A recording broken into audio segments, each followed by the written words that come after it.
वालेकुम, a very good morning from new Pakistan. सुबह बखैर आप लोगों को, कैसे हैं आप? हैं खुशहाल होंगे डेफिनेटली।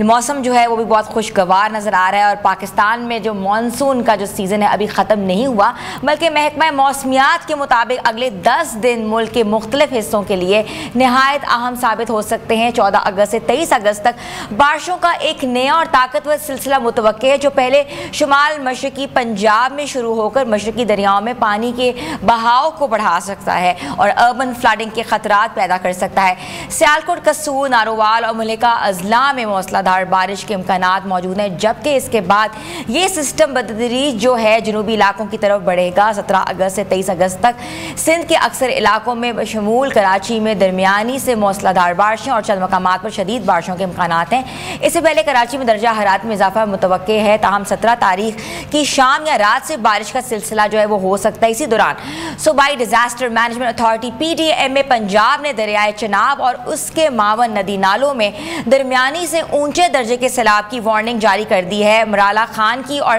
कादराबाद के मकामात पर पानी की सतह बुलंद होने का खदशा जाहिर किया गया है। अगर हम थोड़ी सी बात कर लेते हैं पंजाब साइड की, तो गुजरांवाला, सरगोदा, फैसलाबाद, मुल्तान डिवीजन समेत मुतादिद अजला को हाई अलर्ट पर रखा गया है। ये सूरत हाल अवाम, किसानों, मकामी इंतजामिया और इमदादी इदारों के लिए फौरी तैयारी का पैगाम है, ताकि मुमकिन जानी और माली नुकसान से बचा जा सके। और माहिर मौसमियात हमारे साथ मौजूद हैं, हमें बताएंगे कि कैसे सिचुएशन को डील करना है, क्या क्या इंतजाम हो रहे हैं, क्या क्या प्लानिंग है। तो हमारे साथ इस वक्त मौजूद हैं जवाद मेमन साहब, जिनको मैं शो में वेलकम करती हूँ। जी अस्सलाम वालेकुम। जी वालेकुम अस्सलाम। जवाद साहब, ये 7वां स्पेल शुरू होने वाला है, क्या प्लानिंग नजर आ रही है इस वक्त? जी बिल्कुल, देखें ये 7वां स्पेल जो है वो पंजाब और शुमाली इलाकों के लिए है और ये तकरीबन चौथा स्पेल होगा पाकिस्तान के जुनूबी इलाकों के लिए, स्पेशली सिंध के इलाकों के लिए। 14-15 तारीख से जो है वो इसके इब्तदाई असरात जो हैं वो पंजाब पे आना शुरू हो जाएंगे और फिर आहिस्ता आहिस्ता ये सिस्टम इंडियन, गुजरात, राजस्थान से होता हुआ जो है ये कच्छ के इलाकों के करीब आएगा, जिसके ज़रिए असर फिर 17 तारीख की शाम या रात से जुनूब मशरिक़ी सिंध और फिर 18-19 तारीख और 20 से 21 तारीख तक जो है ये सिंध के तकरीबन इलाकों में जो है वो काफ़ी तेज़ बारिशें बरसाएगा। तो प्लानिंग हमारे पास जो है वो देखें अभी से इस चीज़ की प्रेडिक्शन है कि कब, कहाँ, कितने टाइम में जो है ये सिस्टम किन किन इलाकों को जो है वो किस नौयत के साथ मुतासिर कर सकता है। बादल जब बनते हैं तो इंटेंसिटी तो रेन की जो है वो उसी हवाले से उसी वक्त समझ में आती है, लेकिन ओवरऑल अभी यही नज़र आ रहा है कि खासा ताकतवर सिस्टम है। तो इस हवाले से प्लानिंग जो है वो प्री प्लानिंग काफ़ी हद तक ज़रूरी है। और अब ये जो मानसून का जो सर्ज, दूसरा जो सर्ज शुरू हो रहा है, एक तरीके से रिवाइवल है ये पाकिस्तान के जुनूबी इलाकों के लिए, स्पेशली सिंध के इलाकों के लिए, जहाँ अब तक मानसून जो है वो खातर खां यहाँ पर ऐसे इतनी ज़्यादा बारिशें नहीं हुई है मानसून। अच्छा जवाद साहब, मुझे ये बताइएगा कि ये पिछले सालों से ज़्यादा ताकतवर है ये जो स्पेल आ रहा है, और इसके साथ साथ ये भी बताइएगा कि अगर तो दरियाओं में पानी की सतह खतरनाक हद तक बढ़ जाती है तो क्या मुतवक्के है? देखिए, कंपेयरिंग टू लास्ट ईयर ये ऑलमोस्ट लगभग उतनी ही सिमिलैरिटी है। उसके साथ लास्ट ईयर जो है वो हमारे यहाँ इन दिनों में मानसून जो है थोड़ा सा वीक था। स्टार्टिंग जो फेज था, पहला फेज जो था वो उसमें ज़्यादा ताकतवर था, लेकिन इस दफ़ा हमने देखा कि जो फर्स्ट फेज है वो पंजाब के इलाकों के लिए, नॉर्दर्न एरियाज में तो खासा बारिशें लेके आया, फ्लडिंग सिचुएशन भी हमने देखी, लेकिन सिंध और बलूचिस्तान में जो है वो अभी सिचुएशन काफ़ी हद तक बेहतर है। लेकिन अब ये जो सेकंड फेज शुरू हो रहा है ये जुनूबी इलाकों पे ज़्यादा इफेक्ट करेगा, सिंध और बलूचिस्तान पे। तो यहाँ पर जो दरियाओं की जो सूरत हाल है वो फ़िलहाल तो नॉर्मल है, लेकिन स्टार्ट ये जो स्पेल शुरू होगा ये अपर एरिया से होगा और फिर आहिस्ता आहिस्ता इसके जो इफेक्ट्स हैं वो नीचे आना शुरू हो जाएंगे जुनूब की तरफ। तो ओवरऑल यही है कि तेज़ बारिशें रहेंगी। दरियाओं में ऑलरेडी फ्लडिंग सिचुएशन इसमें है, कहीं पे लो लेवल फ्लडिंग है, कहीं पे मीडियम लेवल है और आने वाले दिनों में थोड़ा बहुत हाई लेवल फ्लडिंग के भी अलर्ट दिए गए हैं। तो इस हवाले से जो है वो मैनेजमेंट और अलर्ट रहना जो है वो काफ़ी हद तक ज़रूरी है। अच्छा, ये भी बताइएगा कि क्लाउड बर्स्ट के वाक़यात देखें, टोरेंशियल रेन्स के वाक़यात देखें, लैंड स्लाइडिंग, अर्बन फ्लडिंग, तो अगर हम ये बात करें तो इसके असरात शहरी ज़िंदगी पर किस तरह मुरतब हो सकते हैं? शहरी ज़िंदगी पर देखें, जब आपको पता है कि थोड़ा सा बारिश का तेज़ स्पेल आता है, 40, 50, 60 मिलीमीटर होती है, तो हमारे यहाँ कोई भी शहर हो वहाँ पे टेम्पररी अर्बन फ्लडिंग तो हो जाती है। स्पेशली कराची और इसके आसपास के जो इलाकों में अगर इस तरीके की बारिशें होती हैं तो टेम्पररी अर्बन फ्लडिंग देखने में आती है। रही बात लैंडस्लाइडिंग की, तो वो पहाड़ी इलाकों में जो है वो ज्यादा है। हाँ, क्योंकि ये जुनूब की तरफ जो है वो आने वाला सिस्टम का इफेक्ट ज्यादा होगा, तो फिर बलूचिस्तान के भी जो पहाड़ी इलाके हैं यहाँ पर भी फ्लैश फ्लडिंग, लैंडस्लाइडिंग का जो है वो खतरात मौजूद रहेंगे। तो जो भी लोग इन इलाकों में आने वाले दिनों में ट्रैवल कर रहे हैं, वेदर पर नजर रखें, क्योंकि अगर मौसम खराब होता है तो फिर इस तरीके की सिचुएशन देखने में आ सकती है। अच्छा, पाकिस्तान जो था वो इतना फेमिलियर नहीं था कि इतनी बुरी वेदर कंडीशंस जो हैं वो एकदम से आ जाएंगे, और ये 7th स्पेल है मॉनसून का जो कि पहले कभी नहीं देखा गया।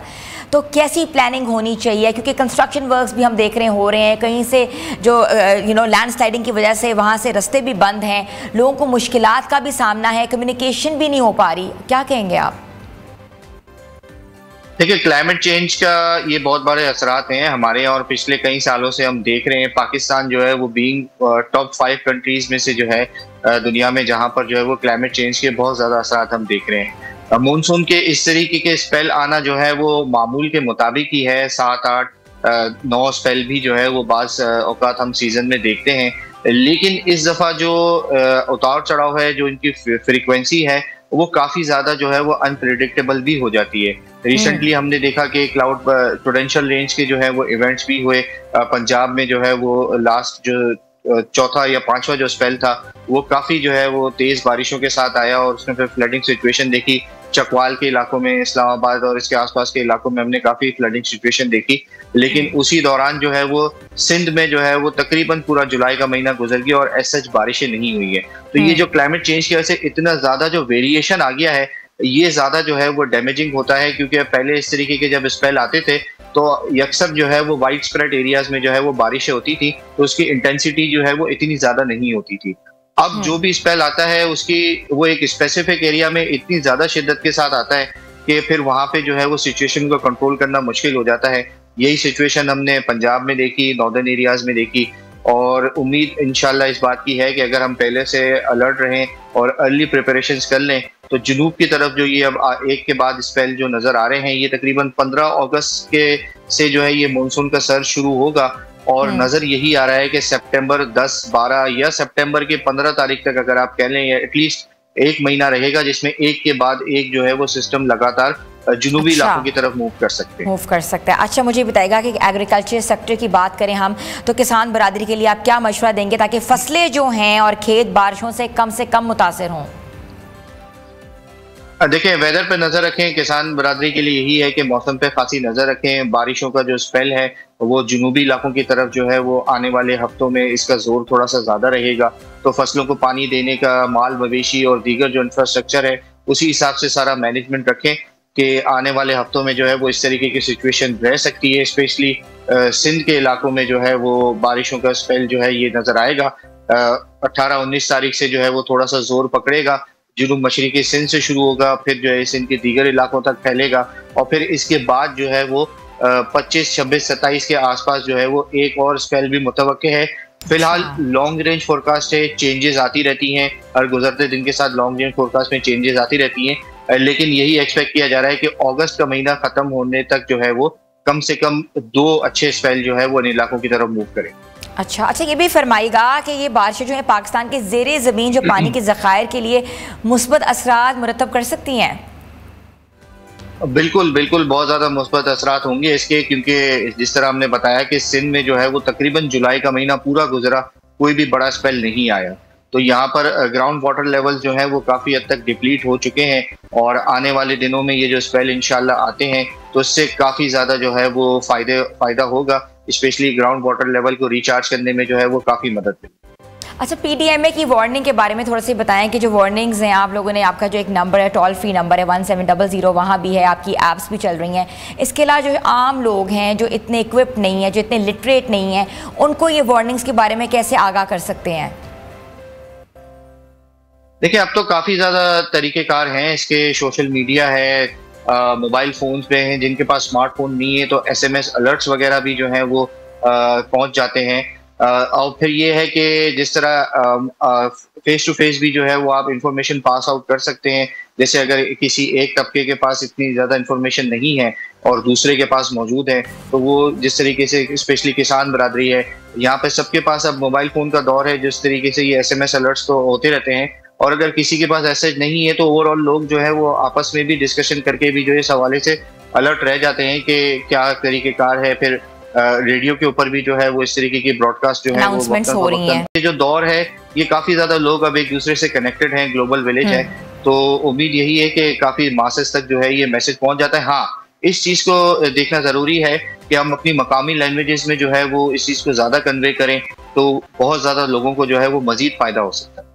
ये बहुत इंपॉर्टेंट आपने यहाँ बात की है, बहुत बहुत शुक्रिया। हमारे साथ मौजूद थे माहिर मौसमियात जवाद मेमन साहब, जिनका ये कहना था कि वो अपनी तरफ से बेहद कोशिश कर रहे हैं कि PDM में जो है ज़्यादा से ज़्यादा लोगों तक ये मैसेज जो है वो कन्वे कर सकें कि मौसमी सूरत हाल जो है बहुत ख़राब है, लोग उन इलाकों का रूट ना लें, ना वो ट्रैवलिंग करें। इसके साथ साथ ये भी बताना बहुत ज़रूरी है कि 7th स्पेल जो है वो शुरू होने वाला है। 17 से 23 अगस्त के दरमियान बारिशों के असरा जो है शहरी ज़िंदगी पर मुतासर हो सकते हैं। छोटी सी ब्रेक पर जाना है, ब्रेक के बाद हम वापस आ रहे हैं। आप देख रहे हैं न्यू पाकिस्तान।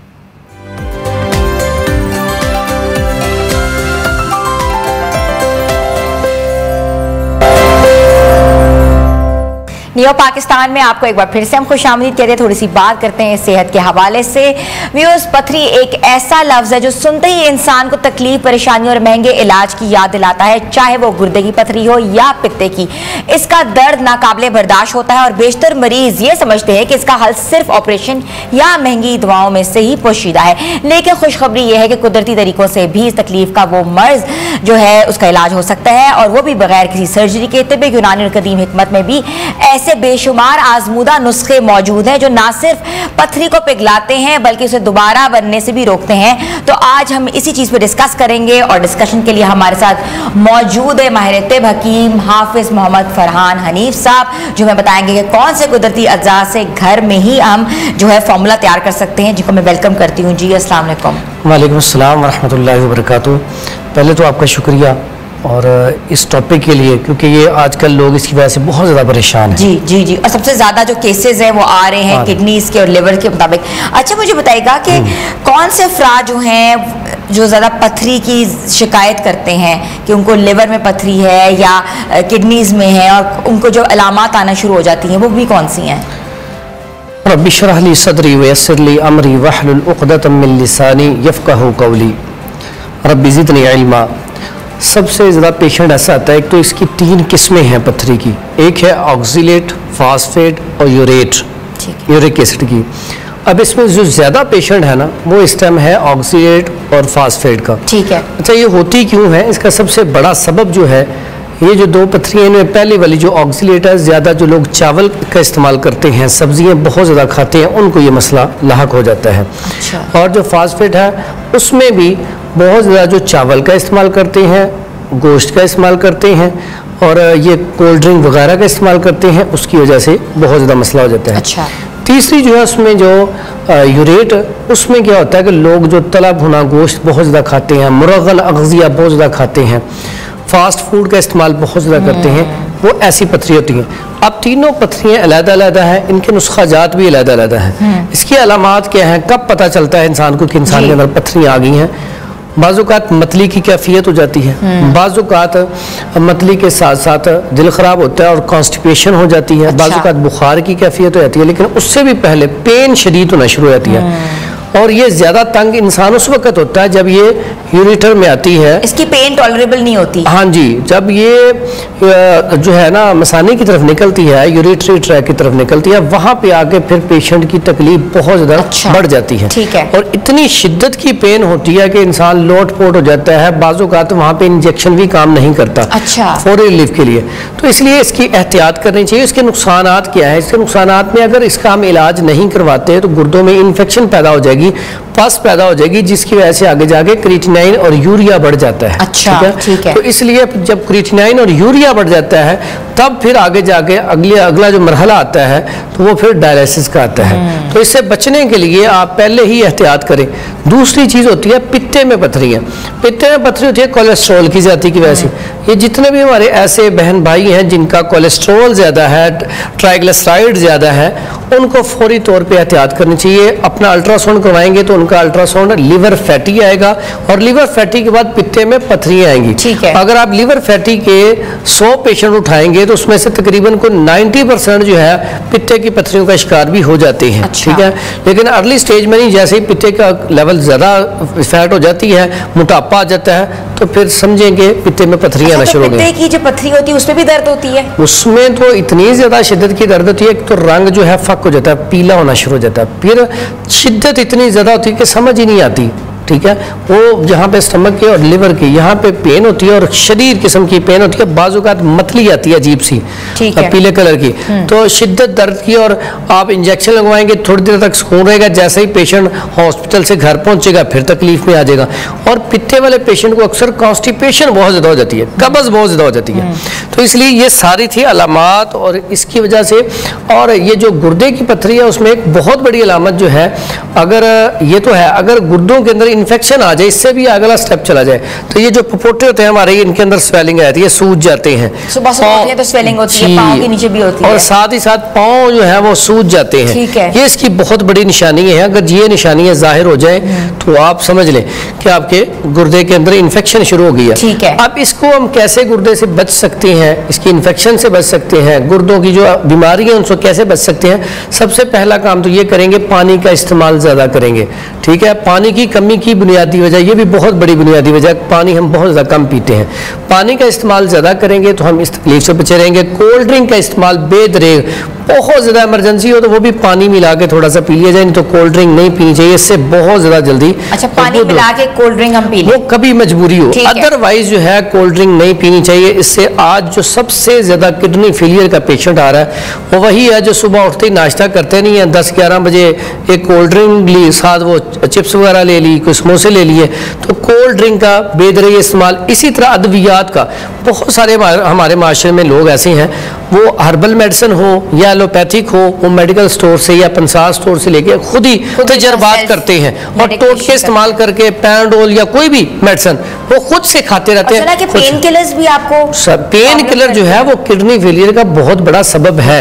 ठीक है, इसलिए इसमें यूरिक एसिड बढ़ जाता है, तो इसलिए ये सारी चीज़ों से एहतियात जो है। फिर आप मुतवाज़न ग़िज़ा खाएं, सब्जियाँ, फल, सलाद, मटन का इस्तेमाल भी करें, लेकिन हर चीज़ को तरतीब के साथ लेके चलें तो फिर आप बीमार नहीं हो। ठीक है। अच्छा, मुझे हकीम साहब बताइएगा कि आपके पास कौन सा सादा और कुदरती आजमूदा नुस्खा है? अगर हम सबसे पहले बात करेंगे गुर्दों की पथरी जो है वो एक तो निकल जाए या उसके बाद ना बने, सबसे पहले मुझे ये बताइए। उसके लिए बड़ा आसान सा, अगर ऑक्सीडेट की पथरी है या फास्फेट की पथरी है तो उसके लिए बड़ा आसान सादा सा नुस्खा है। ठीक है। अच्छा, यहाँ पे नुस्खा बताता हूँ, पथरी निकल जाएगी, लेकिन पथरी निकलने के बाद अक्सर इन्फेक्शन रह जाता है, जख्म। जैसे हम रेत के ऊपर से पत्थर उठा लेना तो नीचे से गड़ा रह जाता है, वो आहिस्ता आहिस्ता बढ़ता है। इसी तरह जब पथरी निकल जाए उसके बाद भी चंद दिन तक आप परहेज जारी रखें और इन्फेक्शन की दवाई जरूर खाएं। उसमें सबसे पहले बड़ी आसान सी दवाई है, ये आप 2 तरह की अजवाइन देख रहे हैं, ये अजवाइन देसी है और ये अजवाइन क्रफ्स है। ठीक है, और ये दोनों ले लें 50-50 ग्राम, और ये कूजा मिश्री ये ले लें 50 ग्राम। तीनों चीज़ें 50 ग्राम लेके इसका फाइन पाउडर कर लें और इसका 1000 mg का कैप्सूल भर के सुबह, दोपहर, शाम खाने के 1 घंटे बाद ताज़ा पानी के साथ ले लिया जाए। बड़ी इफेक्टिव चीज़ है, दोनों पथरियों के लिए काम करेगा। ये चम्मच कितने बनते हैं? ये चम्मच तो चौथाई हिस्सा बनता है। ठीक है। 1000 mg का कैप्सूल चम्मच का छोटा टीस्पून जो है। उसके बाद चूंकि साथ इन्फेक्शन हो जाती है, मैंने बताया, तो उसमें फिर ये मुलट्ठी ले लें 50 ग्राम। ठीक है। ये सौंफ ले लें 50 ग्राम, और हल्दी अच्छी वाली घरों में होती है, अच्छी वाली हल्दी ले लें 50 ग्राम। ठीक है। इसका फाइन पाउडर करके, तो ये जो है इसका कैप्सूल भी 1000 mg का भर लें, सुबह, दोपहर, शाम, इसके साथ वो वाली दवाई के साथ इसका कैप्सूल भी दे दिया जाए, तो ये इन्फेक्शन को भी ख़त्म कर देगी। इसके साथ साथ एक बहुत ज़बरदस्त नुस्खा है, उसमें 4 चीज़ें हैं। अच्छा, कैसी बात है, ये एक तो पथरियों को निकालता है, एक लिवर फैटी के लिए बड़ा अच्छा काम करता है, और पित्ते की पथरियों के ऊपर भी काम करता है। इनके दोनों पथरियों को भी ऊपर भी काम करेगा और लिवर फैटी के लिए भी बड़ा अच्छा है। काली मिर्च लेनी है 10 ग्राम, ये आम घरों में पड़ी होती है जी। ठीक है, और ये जो चीज़ें मैं बताता हूँ तो ये आम पंसार स्टोर से मिल जाती हैं। उसके बाद नुशादर ठीकरी, ये भी नमक की किस्म है, ये ले लेनी है 30 ग्राम। उसके बाद ये सुंड है, सुंड लेनी है 50 ग्राम। और उसके बाद ये है सना मक्खी, अच्छा, ये 4 चीजें बताइए। सना मक्की के पत्ते लेने हैं लंबे लंबे, इसकी वो डंडियां नहीं लेनी, ठीक है, ये तो पेट में दर्द होगा। ये 4 चीजें हैं, 3 ये हैं और ये 4 चीजें सिर्फ। इन सारी चीज़ों का फाइन पाउडर करके 1000 mg का कैप्सूल सुबह शाम खाना खाने के 1 घंटे बाद। और ये इतना ज़बरदस्त है कि अगर यही नुस्खा आप इस्तेमाल करें पथरियों के लिए तीनों, तो सिर्फ पथरियाँ नहीं निकलेगी, पथरी भी ख़त्म होगी, इन्फेक्शन भी ख़त्म होगी, पित्ते की पथरी भी निकलेगी, प्लस लिवर फैटी का जो पेशेंट है, कोलेस्ट्रॉल और ट्राइग्लिसराइड का मरीज़ है, वो अगर इसको इस्तेमाल करेगा, खसूसन ये जो लास्ट का नुस्खा मैंने बोला है, तो 3 महीने बाद जाके अपनी रिपोर्ट करवा ले। कोलेस्ट्रॉल नॉर्मल पे होगा, ट्राइग्लिसराइड नॉर्मल पे होगा और लिवर जो फैटी था वो नॉर्मल पोजीशन पे आ चुका होगा। ठीक है। लेकिन लिवर फैटी वाला जो पेशेंट है वो मीठी चीज़ें बंद कर दे, ठंडा पानी बंद कर दे, कोल्ड ड्रिंक बंद कर दे और उसके बाद बेकरी आइटम बंद कर दे। अच्छा, ये सारे मामले में पथरी का पेशेंट जो है इसको भी ये चारों चीज़ें लाजमी तौर पर बंद करनी पड़ेगी। सब्जियां कौन कौन सी बंद करनी? सब्जियों में घिया कद्दू, घिया तोरी, टिंडे, शलजम, गाजर, मूली, हलवा कद्दू, दाल मूंग, ये सब्जियां इस्तेमाल करें। और दलिया, दलिया जो है बड़ी बेहतरीन चीज़ है, दलिया गंदम का, ये अकेला भी पथरी के लिए काफ़ी है। अच्छा, बेहतरीन चीज़ है खाने के लिए। और हमारे पास बाजू का पेशेंट आता है तो हम वहाँ पे बोतल उसे कहते हैं आप इस्तेमाल करें इसके साथ। एक दवाई है ये हिजरुल याहूद, इसका फाइन पाउडर करके, तो अगर इसका चम्मच का चौथा हिस्सा 7 अप की बोतल के साथ लिया जाए ना, तो 3 खुराक हम देते हैं, बाजू का 3 खुराकों में पथरी निकल जाती है। अच्छा, हाँ जी, सिर्फ 3 खुराकों से। अच्छा, ठीक है। और उसके बाद एक इसका पूरा कम्बिनेशन भी हमने बनाया हुआ है, जिसमें ये जौखार है, ये लेनी है 50 ग्राम, और ये हिजरुल याहूद है, ये लेना है 50 ग्राम। उसके बाद ये कलमी शुरा है, ये लेना है 50 ग्राम। उसके बाद ये संग सरमाही है, ये लेनी है 20 ग्राम। ठीक है। तो उसमें ये नशादर ठीकरी है, ये भी ले लें 50 ग्राम। और इसमें ये सौंफ भी डाल लें 50 ग्राम।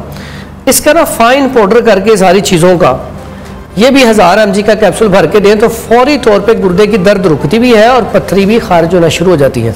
पथरी के वाले से जो थोड़ी सी टेंशन वाली पथरी होती है वो यूरेट की होती है। ठीक है। वो पथरी नोकदार होती है और वो जो नोकदार होती है वो बाजू का तकलीफ भी ज्यादा पैदा करती है और बाजू का निकलती भी नहीं है जल्दी। आपने ये नुस्खे आजमाए हैं, अगर नहीं निकली तो फिर उसको ऑपरेट करवा दें। अच्छा। ठीक है। और दूसरा, जब भी पथरी आप निकलवाएं उसका आपने टेस्ट जरूर करवाइए, कौन सी है, ऑक्सीलेट की है, फास्फेट की है या यूरेट की है, यूरिक एसिड की। तो इसमें जब आप टेस्ट करवा लेंगे तो फिर आपको पता चल जाएगा कि मुझे कौन सी ग़िज़ाएं नहीं खानी चाहिए, नहीं तो दोबारा फिर पथरी बन जाएगी। इसमें एक माजून आता है, किसी भी कंपनी बड़ी का ले लें, जवारिश जालिनूस। जालिनूस एक बहुत बड़े तबीब थे, जालिनूस उनके नाम से ही है वो। अगर बार बार ऑक्सीलेट और फास्फेट की पथरियां बनती हों तो वो आधा चम्मच सुबह शाम खाना शुरू कर दें तो दोबारा पथरियां पैदा नहीं होती। ठीक है। अच्छा, तो मुझे यूटीआई के बारे में बताएं। यूरिनरी ट्रैक इन्फेक्शन बहुत कॉमन डिजीज है। हम कहीं ट्रैवल करते हैं, कहीं आते जाते हैं, पब्लिक वॉशरूम इस्तेमाल करते हैं, तो हर खासतौर पर खवातीन को ये बहुत ज़्यादा आजकल नुमाया हो रहा है। आपके पास कोई ऐसा आजमूदा नुस्खा है? अच्छा, इसमें पहली कोशिश तो करें, जब भी आप पब्लिक प्लेस पे हो तो आपको यूरिन आ जाता है, तो अब जब आप जाके बैठें तो पहले अच्छी तरह पानी बहा लें, क्योंकि अक्सर मेरे पास ऐसे पेशेंट हैं जिन्हें वहाँ पे इन्फेक्शन हुआ और वो सोजाक में बदल गया और सोजाक जो है वो फिर बढ़ जाता है, फिर तबीयत ज़्यादा अपसेट होती है। सबसे पहले काम करें, पानी थोड़ा सा बहा लें। उसके बाद, क्योंकि अगर आपसे पहले कोई ऐसा शख्स बैठ के गया है जिसको ये मसला था तो आपको हो सकता है जी, तो वहाँ पर कर लिया। उसके बाद आपने करना क्या है, बड़ी आसान सी चीज़ है, हल्दी, मुलट्ठी और सौंफ 50-50 ग्राम लेके इसका फाइन पाउडर करें और इसका 1000 mg का कैप्सूल या फिर टीस्पून जो होता है, हाफ टी स्पून सुबह दोपहर शाम, बेहतरीन किस्म का इलाज है। लेकिन इसके साथ आपने करना क्या है, एक तो शरबत बजूरी इस्तेमाल कर लें या फिर अरके मको और अरके कासनी दोनों लेके तो मिक्स करके वो इस्तेमाल कर लिए जाए सुबह शाम, तो बड़ा अच्छा है। फिर उसके साथ एक बहुत ही बड़ा ज़बरदस्त किस्म का नुस्खा है जो ऐसे पेशेंट जिनका डायलिसिस हो रहा है उनके ऊपर भी काम करेगा। अच्छा। लेकिन अगर क्रिएटिनिन यूरिया सिर्फ बढ़ा तो उनके ऊपर तो बेहतरीन काम करता है अगर इस पोजीशन पर नहीं गए। और साथ ही साथ जो अभी आपने सवाल किया था यूरिटरी ट्रैक में इन्फेक्शन, उसका बड़ा बेहतरीन इलाज है। फिर पथरियों का बेहतरीन इलाज और इतना आजमूदा है, मुझे तकरीबन 17 साल हो गए, ये कहवा मैंने कभी नहीं छोड़ा, ये मरीज को मैं लाजमी लिख के देता हूँ। इसमें एक तो है खरबूजे के छिलके, खरबूजे के छिलके, आम खरबूजा। और खरबूजा, आप कभी भी पथरी का पेशेंट हो, खरबूजा लाजमी, अगर मौसम हो तो उसे खरबूजा लाजमी नहीं, सिर्फ खरबूजा वो 7 दिन खा ले ना रूटीन से, डेली 1 किलो 2 किलो, तो खरबूजे से पथरी निकल जाती है। इतनी अल्लाह ने उसमें ये खासियत रखी है। ये खरबूजे के छिलके लेने हैं, थोड़े से ये खरबूजे के छिलके ले लें, तकरीबन 2 से 3 ग्राम एक दफ़ा बनाने का ये बता रहा हूँ। एक बड़ा चम्मच ले लें ये पखड़ा, इसको बखड़ा भी कहा जाता है, खार खस भी कहा जाता है।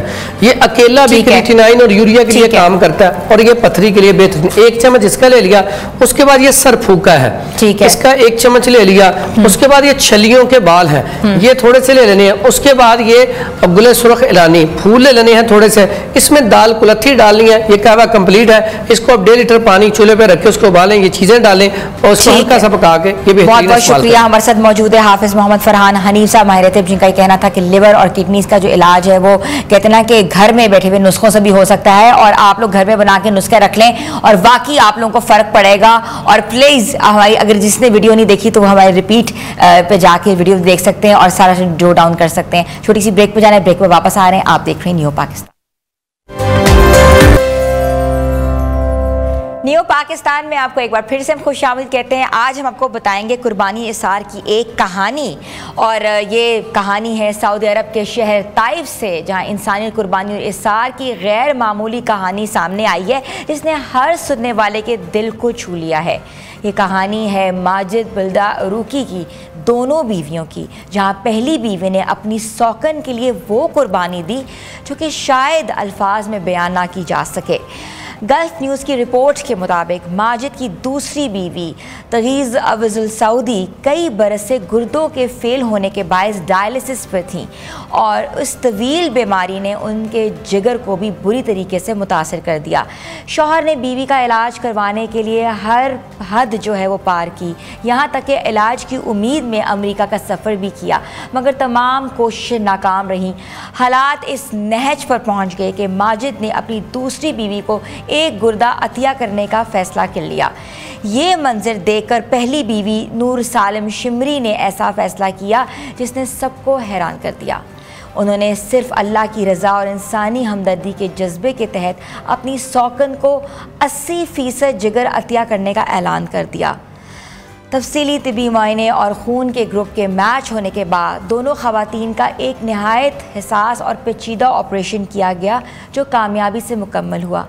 ये जो वाक़या है ये ना सिर्फ कुर्बानी और इसार की एक ज़िंदा दिल मिसाल है, बल्कि इस बात का भी सबूत है कि मोहब्बत और इंसानियत के आगे रिश्तों के रिवायती जो रुकावटें हैं वो भी बेमायनी हो जाती हैं। तो यही रुकावट जो थी वो के सामने आई, मगर ये जो प्यार, ये जज्बा, ये कुर्बानी की जो एक ख़ूबसूरत मिसाल जो है वो एक अरब कबीले के एक शख्स की दोनों बीवियों ने दी। तो ये जो एक मिसाल है, नॉर्मली हमने देखा है जहाँ मियाँ बीवी के रिश्ते में प्यार होता है, मोहब्बत होती है, मगर जब औरत को ये पता लगे कि मेरे खावन की एक और बीवी भी है तो ऑटोमेटिकली वो जो प्यार मोहब्बत होता है वो ख़त्म हो जाता है। मगर ऐसा हमने यहाँ नहीं देखा। इतनी खूबसूरत मिसाल देखी है कि एक ही खावन की 2 बीवियाँ हैं और एक ही घर में रहती हैं, एक दूसरे का एहसास कर रही हैं, एक दूसरे से प्यार कर रही हैं, और ऐसी जो मिसाल है ये हमारे बड़े सगीर में हमें नज़र नहीं आई। पाक हिंद की अगर हम बात करें तो एक ट्रेडिशनल जो है वो रवायतें हैं, और हम लोग ये समझते हैं कि एक हमारे अगर शौहर की दूसरी बीवी है तो हम हमेशा उसको नज़रअंदाज करेंगे, उसके ऊपर में हम डिफरेंट से कलमात बयान करेंगे। मगर प्यार और जो इसार है, ये जो मिसाल कायम की है, ये एक सऊदी शख्स की 2 बीवियों ने मिसाल की है, जो कि हमारे लिए एक मशले राह है। तो व्यूअर्स अप्रिशिएट करना चाहिए ऐसी चीज़ों को, और वाकई आपको ना ये आगे भी ये जो चीज़ है ये बढ़ानी चाहिए, इसके बारे में बात भी करनी चाहिए। छोटी सी हम ब्रेक पे जा रहे हैं, ब्रेक के बाद वापस आ रहे हैं, आप लोग हमारे साथ रहें।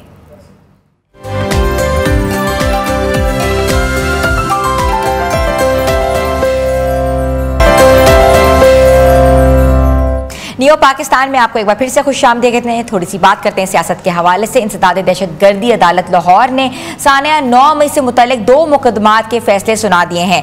अदालत ने पाकिस्तान तहरीक इंसाफ के वाइस चेयरमैन शाह महमूद कुरैशी को उन 2 मुकदमात में बरी करार दिया है, जबकि डॉक्टर यास्मीन राशिद, मियाँ महमूद उल रशीद, एजाज चौधरी और उमर सरफराज चीमा समेत चंद दीगर रहनुमाओं को 10-10 साल की कैद सुनाई है।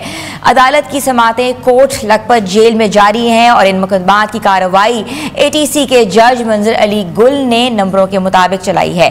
जज ने मुकदमात में सबूत और दलाइल सुनने के बाद फैसले जारी किए हैं, जबकि दूसरी जानिब भारत की वजारत खारजा की जानिब से पाकिस्तान के मुतालिक जो बयान सामने आए हैं, जिन्हें बाज़ मुबसरीन ने जोरी ब्लैकमेल से मंसूब किया है, पाकिस्तान ने सख्ती से मुस्तरद कर दिया है। दफ्तर खारजा ने कहा है कि ये इल्जामात सिर्फ गुमराह करने के लिए हैं और कुछ नहीं है। पाकिस्तान ने अपने आप को जिम्मेदार एटमी रियासत करार देते हुए कहा कि इसका कमांड एंड कंट्रोल मुकम्मल तौर पर सिविलियन कंट्रोल में है। वजीर दिफा ख्वाजा आसिफ ने अपने बयान में दिफाई मौक़िफ़ की वजाहत की है। इनके मुताबिक सूरत हाल कशीदा जरूर हो सकती है, मगर फिल वक्त जोहरी हथियारों के इस्तेमाल का कोई कहते ना कि ऑप्शन जेर गौर नहीं है। ताहम अगर जारियत हुई तो पाकिस्तान भरपूर तरीके से जवाब देगा। इन तमाम बयानात पे हम डिस्कस करेंगे। डिस्कशन के लिए हमारे साथ मौजूद है सीनियर तज्जियाकार नासिर बेग चुगताई साहब, जिनको मैं शो में वेलकम करती हूँ। जी अस्सलाम वालेकुम। जी अच्छा सर, मुझे सबसे पहले ये बताइएगा, इंसानी दहशतगर्दी की अदालत ने इन तमाम ताज़ा जो फैसले हुए हैं, इसका पस मंजर और शहादों की बुनियाद पर जो फैसलों की मजबूती आप किस हद तक समझ रहे हैं? देखिए, बाज़ औक़ात जो निचली कोर्ट होती है वो कोई ना कोई लूप होल छोड़ देती है, छूट जाता है उससे, और आगे जाके फिर अपील में वो मामला हल हो जाते हैं, सॉर्ट आउट। अभी हाई कोर्ट बाकी है, फिर सुप्रीम कोर्ट बाकी है, फिर सुप्रीम कोर्ट में इंट्रा कोर्ट रिव्यू शामिल है, तो बहुत से मौके हैं। लेकिन मैं एक बात ये अर्ज करना चाह रहा था कि ये जो मुकदमात हैं लाहौर के और फैसलाबाद के, इस्लामाबाद को छोड़ दें आप, बल्कि इस्लामाबाद को मैं शामिल कर लेता हूँ, यहाँ वकीलों ने वो काबिलियत नहीं दिखाई जो जिसके लिए मशहूर हैं। वो लाहौर में भी और फैसलाबाद में भी खालिद रांझा साहब जैसा बहुत टॉप का वकील जो चीफ जस्टिस बन सकता था नहीं बना, वकालत से के शौक की वजह से, और फैसल चौधरी जो नए ग्रुप के लीडर हैं इस वक्त वकीलों के, दोनों की राय ये है कि वकीलों ने तसाहुल से काम लिया, सुस्ती से काम लिया, अपने गवाह पेश नहीं किए, अपने सबूत पेश नहीं किए, अपने डॉक्यूमेंटेशन पेश नहीं की। मतलब ओवरऑल वो कहते हैं कि सफाई के वकीलों ने सफाई का काम ही नहीं किया। चुनांचे अल्टीमेटली सजा तो होनी थी, वो 10 साल की हो, 5 साल की हो, कुछ को 2 साल की हुई है, कुछ को बरी कर दिया गया है। मखदूम शाह महमूद कुरैशी साहब को बिल्कुल बिल्कुल। सर, आपको लगता है कि ये हाई कोर्ट या सुप्रीम कोर्ट में जो अपीलें हैं ये कामयाब होने के इम्कानात हैं? नहीं, होते हैं, बहुत होते हैं। अपीलें होती इसलिए कि कामयाब हो जाएं। बाज़ अपीलें सिलसिले समात के बाद ही किसी गलती की वजह से, अच्छा गलती बहुत करते हैं वकील, जो बाज़ औक़ात रजिस्ट्रार दरख्वास्त वापस करता है केस पे, ये करें, बाज़ औक़ात दरख्वास्त पे इतराज़ात लगा दिए जाते हैं, तो कोर्ट कहती है लो हम ठीक कर देते हैं इसको। कोर्ट ये भी करती है, एतराज़ खुद ठीक कर देती है। लेकिन ये कि इसमें डिले होता है, काम भी डिले होता है। अभी तोशा खाना को देख लें आप, कितना डिले हो चुका है वो ऑलरेडी। अच्छा, ये जल्दी जो फैसले आ रहे हैं ATC से, उसकी वजह है कि सुप्रीम कोर्ट ने देखा कि बहुत लंबा काम हो गया, 2 साल से चल रहा है मुकदमा, कोई फैसला नहीं हो रहा, तो उन्होंने कहा ये बहुत हो गया, 40 डेज में अब आप फैसले दे दें। तो 40 डेज के फैसलों के हुक्म के बाइस से फैसले आपके सामने आए, और वरना मेरा ख्याल है रगड़ते रहते ये मजीद और अदालतों के अंदर लाते रहते, ले जाते रहते। एक अजीब मसला होता है, एक तरफ कर दें, कैद सजा दे दें, बंदा आगे चला जाएगा हाई कोर्ट में, वहां से अगर रिजेक्ट हो गया तो सुप्रीम कोर्ट चला जाएगा, रास्ते मौजूद हैं। अच्छा, मुझे ये बताइएगा कि बड़े सियासी रहनुमाओं के खिलाफ 10 साल की सजाएं की गई हैं और बाज़ जो हैं रहनुमाओं को बरियत की गई है। ये इम्तिजाज सियासी मैदान में किस किस्म के रद्द अमल को जन्म देगा? क्या ये डिस्क्रिमिनेशन नहीं है? नहीं, मेरा ख्याल है गवाही पर हुआ होगा बेसी कि क्या ये मुलजिम वहाँ मौजूद था, अगर मौजूद था तो क्या कर रहा था ये, इसने क्या पेट्रोल बम फेंका, क्या इसने पत्थर मारा। बाज़ औक़ात तो ये भी है ना, बाज़ लोगों पर इल्ज़ाम मैं समझता हूँ आलिया हमजा पे और सनम जावेद पे, कि इन लोगों ने प्लान किया, एग्जीक्यूट नहीं किया। अब जो एग्जीक्यूशनर हैं उनको ज़्यादा सजा मिल गई, इनको 5-5 साल कैद मिल गई। मैं समझता हूँ कि यास्मीन राशिद वगैरह, सनम जावेद, ये ऐसे लोग नहीं है कि जो इस तरह की प्लानिंग करें, ये बड़ी प्लानिंग करते हैं, ये स्ट्रेटेजी प्लान करते हैं ये। एनीवे मैं इस बारे में ज़्यादा कुछ नहीं सोचता, कोर्ट का फैसला आ गया है। तो मुझे लगता यूं है कि ये आगे जाएंगे, आगे जाकर शायद इनको रिलीफ मिल जाए। अच्छा, ये भी बताइएगा कि जो ऐसे फैसले से अवामी जो एहतजाजात या सड़कों पर जो अदम कहते हैं ना कि तहम्मुल को बढ़ा सकता है, क्या रियासती इदारे और कानून नाफिज करने वाले जो इदारे हैं इस किस्म के रद्द-ए-अमल को किस अंदाज से जो इम्पैक्ट है वो पड़ सकता है? देखिए, मैं पढ़ भी रहा था, मुझे पता भी है कि जब भुट्टो साहब को फांसी हुई तो ज़िया-उल हक को यही खौफ था कि बहुत बड़ा हंगामा होगा, बहुत बड़ा बलवा होगा। तो पूरे मुल्क के अंदर फौज लगा दी गई थी। हुआ ये कि लाहौर में 7-8 लोगों ने खुद को जला के मार लिया, तेल छिड़क के मार लिया। बहुत बड़ी बात थी ये, बहुत बड़ी बात थी कि अपने आप को खुद जला के मार लेना। इसके अलावा ज्यादा कुछ नहीं हुआ, लेकिन आहिस्ता आहिस्ता बिल्ड हुआ। वो आहिस्ता आहिस्ता बिल्ड इसलिए हुआ कि लोग जो थे मोटिवेटेड थे, वो नफरत करने लगे थे और बहुत सी पार्टियां उनके साथ मिल गई थी। तो बिल्ड होता गया। आखिर में आपको पता है क्या हुआ। यहाँ सूरत हाल ये है कि मोटिवेशन खत्म हो गया है। मोटिवेशनल लेवल जो है कारकुनों का वो खत्म हो गया है। इमरान खान से उनकी मोहब्बत बाकी है, वो बेतहाशा मोहब्बत करते हैं इमरान खान से, लेकिन इमरान खान उनके सामने नहीं है। उनके सामने जो लोग हैं वो कहते ही हैं कि ये को किसी काम वाम के नहीं है, ये प्रेस कॉन्फ्रेंस से करते हैं, ये जोर जोर से बोलते हैं, इनके पास कोई मंतक नहीं होती। ये जब जाके मिलते हैं खान साहब से, बाहर निकलते हैं, अगर 4 हैं तो 4 मुख्तलिफ बातें करेंगे कि खान साहब ने ये कहा है। तो ये बहुत एक विद इन पार्टी जो ग्रुपिंग है, और एक या 2 ग्रुप नहीं है ना, ये कई ग्रुप है पीटीआई के अंदर जो एक दूसरे के खिलाफ करें। अब एक ग्रुप नया है जो है वो मरवत की वापसी पर लड़ गया है कि हम मरवत को वापस लाएंगे, बात करेंगे। एक ग्रुप कह रहा है कि ज़िमनी इंतखाबात जो है, जो नाअहल हुए हैं, सजा याफ्ता लोग, वहां पर हमें इंतखाबात में हिस्सा लेना चाहिए। इमरान खान का कहना है कि नहीं लेना चाहिए, हमें उन इंतखाबात में हिस्सा लेना नहीं चाहिए। अब एक बात है ना कि आउट ऑफ माइंड और आउट ऑफ साइट की बात भी तो है ना यहाँ। वो बहुत बड़ी बात है, बिल्कुल सही कह रहे हैं। आउट ऑफ साइट जब बंदा होता है और उसका राब्ता कारकुनों से नहीं होता तो वो बड़ा मसला हो जाता है। और जब उसके पीछे जो सफ है, जो सेकंड लेवल की लीडरशिप है और थर्ड ग्रेड लीडर की है, वो इस काबिल ना हो कि वो लोगों को लेके आगे चल सके। अब वजीर आला केपी हैं, वो बड़े मोटिवेट वोट कर लेते हैं, लेकिन उन पर बहुत बड़े इल्जाम आते हैं कि वो 2 तरफ खेल रहे हैं। ऐसे कई लोग हैं जिन पर इल्जाम आते हैं कि वो 2 तरफ 3 तरफ खेल रहे हैं। और औकात तो ये भी हुआ है कि खान साहब ने भी कहा है कि भाई ये हो क्या रहा है ये। तो ये मसला है, फिर अलीमा खान की गुफ्तगू बाज़ औक़ात परेशान कर देती है।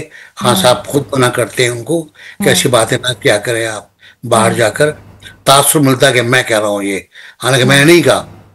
मिसाल का जो सेनेटरशिप है उस पर अलीमा खान ने जो कुछ कहा वो ज्यादा था, तो खान साहब ने शायद उनको मना किया कि ऐसा ना करें आप, कि पार्टी में जो है मजीद इंतशार फैल सकता है। अच्छा, मुझे थोड़ी सी बताइएगा। फैल चुका है, बिल्कुल ऐसा ही है। अच्छा, थोड़ी सी हम बात करते हैं भारत के वज़ारे ख़ारजा की तरफ जो पाकिस्तान के मुतल्लिक़ जो बयानात आए हैं, आप क्या समझते हैं, क्या ये दाखिली सियासी तब्दीलियाँ पाकिस्तान की ख़ारजा पॉलिसी या दिफाई रद्द-ए-अमल को मुतासर कर रही हैं? कल मेरी एक हिंदुस्तान के दोस्त से बात हो रही थी, बहुत अच्छे सहाफ़ी हैं, मतलब वहाँ सहाफ़ी कम रह गए, अनाउंसर बहुत रह गए कि कराची पे कब्जा हो गया, तबाह कर दिया। लाहौर की पोर्ट जो है, सी पोर्ट, लाहौर की बंदरगाह जी बंदरगाह, उस पर कब्जा हो गया। तो बड़े ऐलान करने वाले लोग जो हैं उनको छोड़ दें, अच्छे सहाफ़ी हैं। वो कह रहे हैं कि भाई कोई मसला हो गया है और मोदी साहब पर बुराई आई हुई है। तो एक तो आप ये कह रहे हैं जो बयान दिया वज़ारत ख़ारजा ने, लेकिन कल जो इंटरनेशनल कोर्ट ऑफ ने फैसला दिया है इंडस वाटर ट्रीटी का, वो तो बहुत बड़ी ज़रब है मोदी साहब पर कि जनाब ये फैसला उसमें अप्रैल में आया था, मुख्तसर डिसीजन था। कल उन्होंने अपनी वेबसाइट पे पूरा फैसला जारी किया है कि वेस्टर्न रिवर जितने भी हैं उनका पानी बगैर रोक टोक के पाकिस्तान को मिलना चाहिए, इसको ना रोकें आप। इस पर आप हाइड्रो प्रोजेक्ट बना सकते हैं रन ऑफ द रिवर पे, कि पानी चलता रहे और आप उससे बिजली पैदा करते रहें, वो हमें इतराज नहीं है। लेकिन पानी रोकना, डैम बनाना, डैम बना के पानी रोकना, ये इंडस वाटर इंटरनेशनल लॉ, बिल्कुल बिल्कुल इंटरनेशनल लॉ, और जो इंडस वाटर ट्रीटी है उन्होंने क्लॉजेस कोट किए, इसके खिलाफ है, इसके खिलाफ है, इसके खिलाफ है। तो ये बड़ा बुरा हुआ है। फिर दूसरे ये कि कल मजीद ग्रुप और BLA, जिसको हम कहते हैं कि भारत के जेर सरपरस्ती काम करते हैं, ये बलूचिस्तान में कत्ल करते हैं, लोगों को मारते हैं, ट्रेनों पर हमले करते हैं, लोगों को यरगमाल बनाते हैं। कराची पे हमला किया उन्होंने, एयरपोर्ट पे हमला किया, गवादर पे। ये मैं नहीं कह रहा हूँ, ये अमेरिकी दफ्तर खारजा कह रहा है, पूरी फर्द जुर्म। तो इनको अमेरिका ने इंटरनेशनली टेररिस्ट करार दे दिया है, टेररिस्ट ग्रुप। अब ये भी बड़ा सदमा है हिंदुस्तान में, वहां सन्नाटा छाया हुआ है। ये है, और वजारत खारजा का जो है तो मसरापन है पूरा का पूरा। देखिए एक बात ये तय है कि एटम बम बनते हैं रखने के लिए, एटम बम बनते हैं इसके लिए कि आपको डिटरेंस मिल जाए, आपको एक दिफाई शील्ड मिल जाए, सेल्फ डिफेंस के लिए। सर बिल्कुल ऐसा ही है। अच्छा सर, ये भी बताइएगा जल्दी से, बता दीजिएगा, टाइम बहुत कम है, कि ये जो बयानियां हैं ये किस नौयत का कहते हैं खतरा या चैलेंज बन सकता है? पाकिस्तान के लिए कोई खतरा नहीं, दुनिया जानती है कि ये जो बयान है ना आर्मी चीफ ने दिया है, ना वहाँ जो लोग मौजूद हैं वो बताते हैं, ऐसा कोई बयान नहीं दिया। लेकिन मैं जनरल मुशर्रफ का बयान कोट करूंगा एक, कि एटम बम हमने शब-बरात के पटाखों के लिए नहीं रखा, ये किसी काम के लिए रखा है। तो ये पूरी फिलॉसफी है, और यही फिलॉसफी एटमी जौहरी नजरिए की भी है दुनिया भर में। जी बहुत बहुत शुक्रिया। हमारे साथ मौजूद है सीनियर तज्जियाकार नासिर बेग चुगताई साहब, जिनका ये कहना था कि पाकिस्तान की जो स्टेटमेंट आई है बिल्कुल मौसर स्टेटमेंट है, और कहते हैं अगर भारत की तरफ से जारी होती तो पाकिस्तान मुंह तोड़कर अपना जवाब देगा, और ये जो हमारे जो बॉम्ब्स हैं, ये जो हमारा आर्म एम्यूनिशन है, ये अपनी सेल्फ डिफेंस के लिए हम पाकिस्तान ने बनाए। छोटी सी ब्रेक पे जा रहे हैं, ब्रेक पर हम वापस आ रहे हैं। आप देख रहे हैं न्यू पाकिस्तान।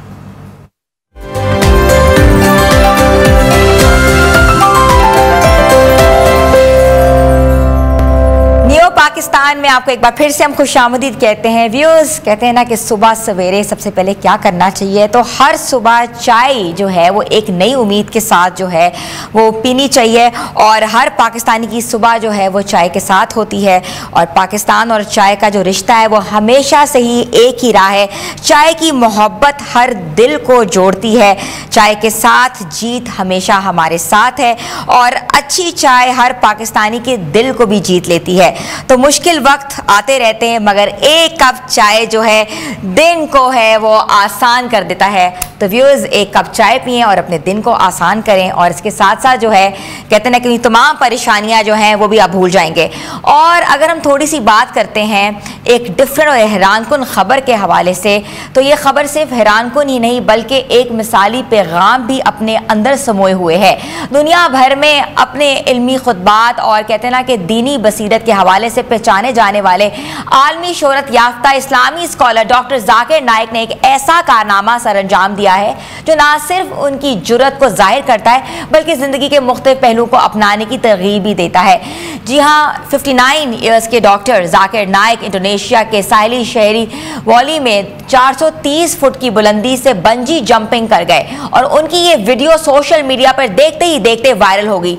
ये कोई आम कदम नहीं था, ना उम्र के लिहाज से और ना ही के पस मंजर के तनाजुर में। आमतौर पर मुबल्लिगीन या स्कॉलर्स को संजीदगी, रवायती और तर्ज ज़िंदगी और महदूद जिस्मानी सरगर्मियों से जोड़ा जाता है, लेकिन डॉक्टर जाकिर नाइक ने इस तस्वर को चैलेंज करते हुए ये वाज़ेह पैगाम दिया कि दीन के साथ साथ ज़िंदगी को भी भरपूर तरीके से जीने का भी दर्ज देता है। चाहे उनका कहना था कि ज़िंदगी नए तजुर्बात से ना सिर्फ निखरती है बल्कि उनमें पोशीदा सबक हमें मज़ीद मजबूत बनाते हैं। याद है कि इससे कबल भी वो युगांडा में 165 फुट की बुलंदी से बंजी जंपिंग कर चुके हैं, और अब 430 फुट का ये जंप इस बात का सबूत है कि उम्र सिर्फ एक जो कहते हैं ना कि आदत होती है, एक शुमार होता है। ख्वाहिश, हिम्मत और नीयत तो कुछ और ही होती है। मुमकिन है कि डॉक्टर जाकिर नाइक ने इस मौके पर क्लिफ जंप और कहते हैं ना कि वाटर स्लाइडिंग जैसे एडवेंचर्स भी किए। उनका कहना था कि इन सरगर्मियों ने ना सिर्फ जिस्मानी कहते हैं कि उसको सख्त किया बल्कि ज़हनी सुकून भी अता किया।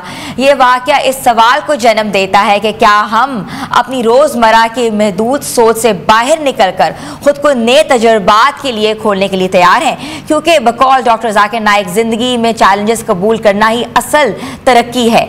ये इब्तदाई एक अनोखे, मुतासिर कुन और बामकसद पैगाम का अक्स है जिसमें अमल, जुर्रत और हौसले की रोशन मिसाल जो है सामने आती है। ख्वाह कहते ना कि मिंबर हो या पहाड़ की चोटी हो, मगर ये जो एक तजुर्बा है ये अपनी मिसाल आप है। और इस तजुर्बात के साथ साथ जो कहते हैं ना कि दिल को भी सुकून मिलता है, रूह को भी सुकून मिलता है और मेंटल हेल्थ भी बेहतर होती है। छोटी सी ब्रेक पे जा रहे हैं और ब्रेक के बाद हम लोग वापस आएंगे। आप देखते रहिए नियो पाकिस्तान।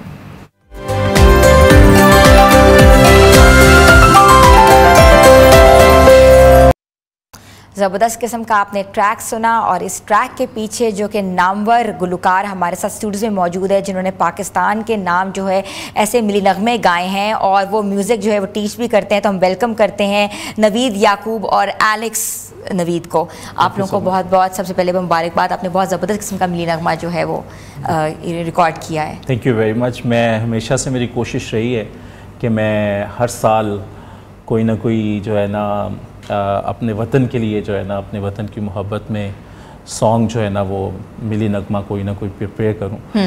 तो इस दफ़ा भी मैंने किया, लेकिन इस दफ़ा वो बेसिकली मैंने एक कंपटीशन में जो है ना पार्टिसिपेट किया। अच्छा।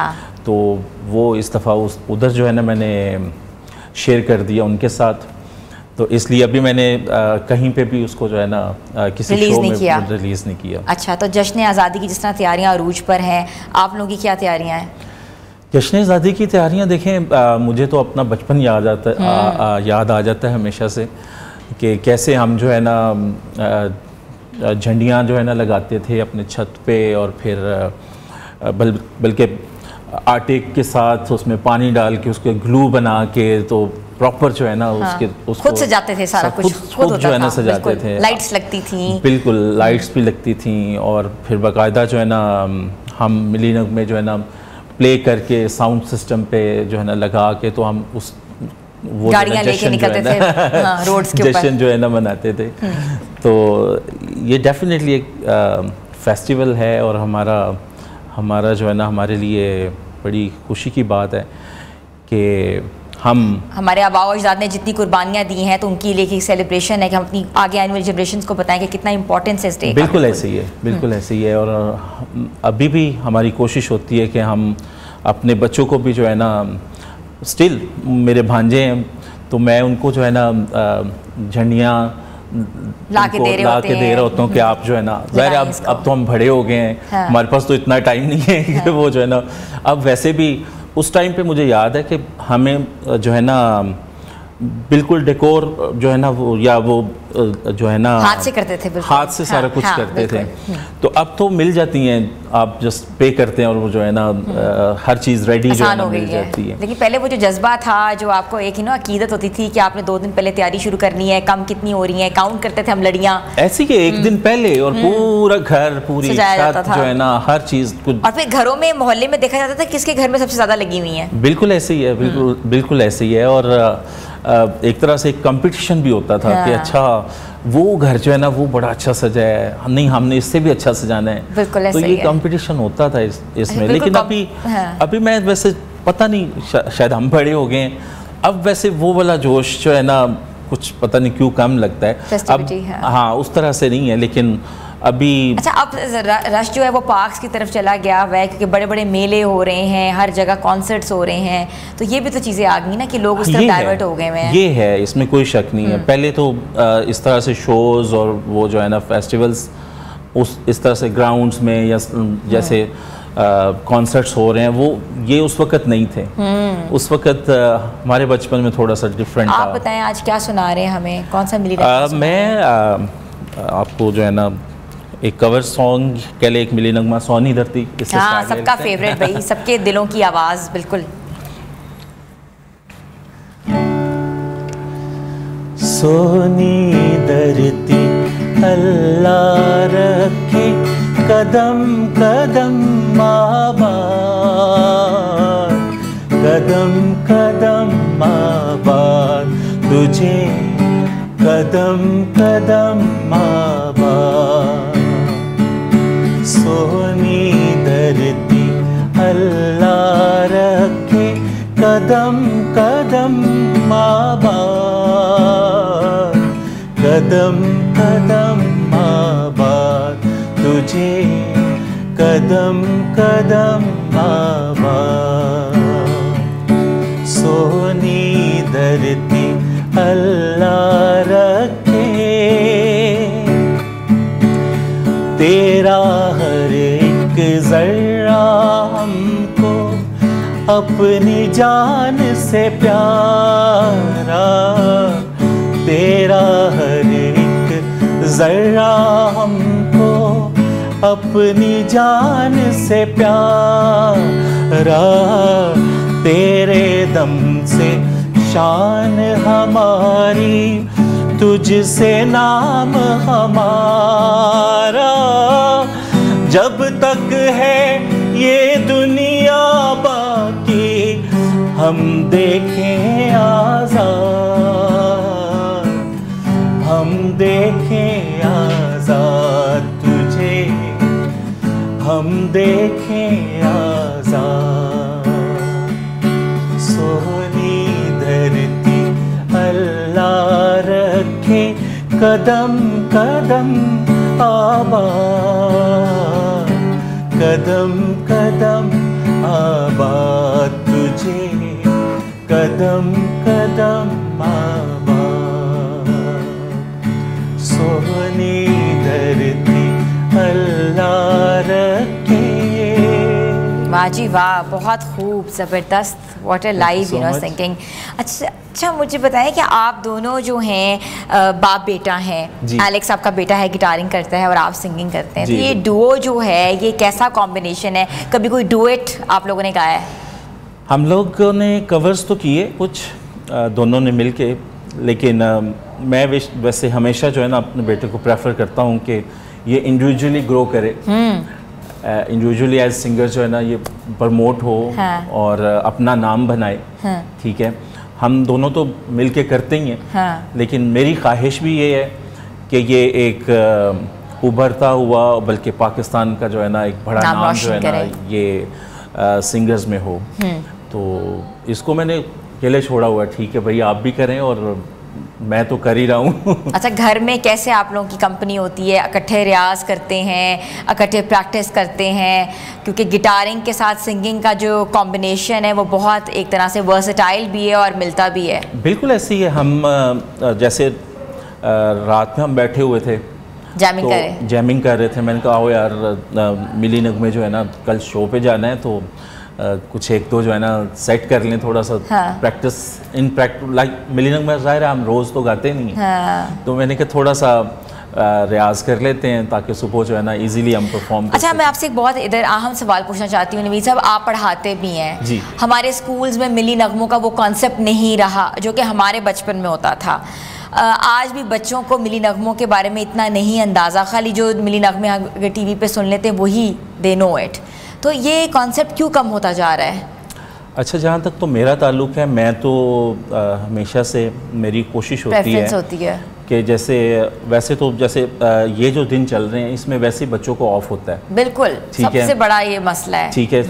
ये समर हॉलीडेज़ चल रही होती है और समर हॉलीडेज़ के अंदर ऑब्वियसली आप बच्चों को बुला के, ठीक है, आप प्रिपेयर नहीं करवा सकते, ठीक है, लेकिन जैसे ही सेशन स्टार्ट होता है तो 6 सितंबर एक डे आता है, जी बिल्कुल आता है, ठीक है, फिर कायद-ए-आज़म डे आता है, ठीक है, इलामा इकबाल डे भी आता है, ठीक है, तो उन डेज पे मैं तो हमेशा बच्चों को कुछ ना कुछ प्रिपेयर करवाता रहता हूँ, बिल्कुल प्रिपेयर करवाता हूँ, और मैं हमेशा से जो है ना बच्चों को मैं ना इन टच रखता हूँ।